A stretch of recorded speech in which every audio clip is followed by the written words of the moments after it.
Plunder Pit by T.C. Bridges, Chapter 5. Torgan talks of poachers. Clive stepped forward to the edge of the gap. "I believe I could jump it," he said. "You're not going to try, my son," Chad told him. "And anyhow, Wanda can't. We'll need a plank, and a good big one, to get across. Jan will get us one. Let's go back for it at once," said Wanda. "Come on," Clive said eagerly, and started back. Jan was at work in the garden. He was a heavy-set man, stuggy, as they say in Devonshire, and his pleasant face was burnt almost to walnut colour by sun and wind. Wanda explained what she wanted, and he nodded. "There's a plank in tool house as might do, missy, but her's heavy. I'll have to help you get her over the hill." Wanda looked doubtful. "We don't want anyone to see us, Jan." "Where is Mr. Torgan?" "Went fishing." "Bain't back yet as I know." He looked at Wanda. "You don't trust that gentleman, missy?" "Not when it comes to this treasure, Jan," Wanda answered. "You'm right," Jan agreed as he stuck his spade into the ground and started towards the tool shed. The plank was a huge thing, and Chad saw at once that he and Clive could not carry it. Jan suggested that he should saw a piece off it, and Chad agreed. "The gap's about 8 feet wide," he said, "so if the plank is 10, there ought to be plenty." Jan got a saw and set to work. He had just finished when Wanda, who had been standing outside, came in. "Mr. Torgan is coming back," she said in a very annoyed tone. "He is fishing the long pool. We shall have to wait until he is in the house before we start." "Then I'll get back to my digging, missy," Jan said. "You call me soon as her's out o' sight." They waited and waited, but Torgan was slow as a snail. He fished every yard of the long pool. At last he came to the end, and they waited for him to start back to the house. Imagine their disgust when they saw him turn back to the upper end and start fishing the pool down a second time. "He didn't catch anything either," said Wanda. "Do you think he's watching us?" Clive asked. "I don't know what to think," Wanda answered, frowning. Chad looked at his watch. "It's nearly 4, Wanda. Too late to get that plank to the cave before tea." Wanda bit her lip. "It's too bad. Now we shall have to wait till tomorrow." "Tell you what," said Chad. "I'll slip out after tea, and Jan and I will carry the plank to the top of the cliff. Then we can start early tomorrow." Wanda brightened. "That would help, Chad, but all the same, I'm dreadfully disappointed. Finding that shoe buckle makes me quite sure we are on the right track. Now we'd better go in and get ready for tea."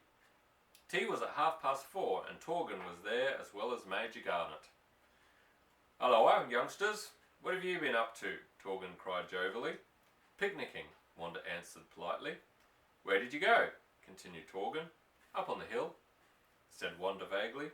Then Major Garnett struck in. "Perhaps you'd like to know where I went," he said sarcastically. "I don't need to ask," retorted Torgan. "I'll lay you spent the whole day on Pixie's pool. Trust you to collar the best fishing water." "At any rate, I was fishing with a fly," said Garnett sourly. "Are you sure it wasn't a minnow?" asked Torgan. "It was not a minnow. I never use one of those filthy things with a dozen hooks on it. In my opinion, it's worse than worm fishing. But some people would use anything, even dynamite." Torgan burst out laughing, and the Major, very offended, got up and left the room. Torgan turned to his host. "Sorry," he said, "but I never can help pulling Garnett's leg. He takes everything so seriously. All the more reason why you should be considerate towards him, Mr. Torgan," said Mr. Herriot quietly. Torgan took no offence. "I know. I must try and remember," he said. He changed the subject. "Oh, I'd almost forgotten. I met old Ben Caunter, and he told me there are some gypsy chaps on the moors. Queer-looking fellows," he said. "I only hope they don't start poaching your water, Mr. Herriot. I don't think we need trouble about them, Mr. Herriot replied. They may take a few trout for their supper, but I've never had any serious poaching.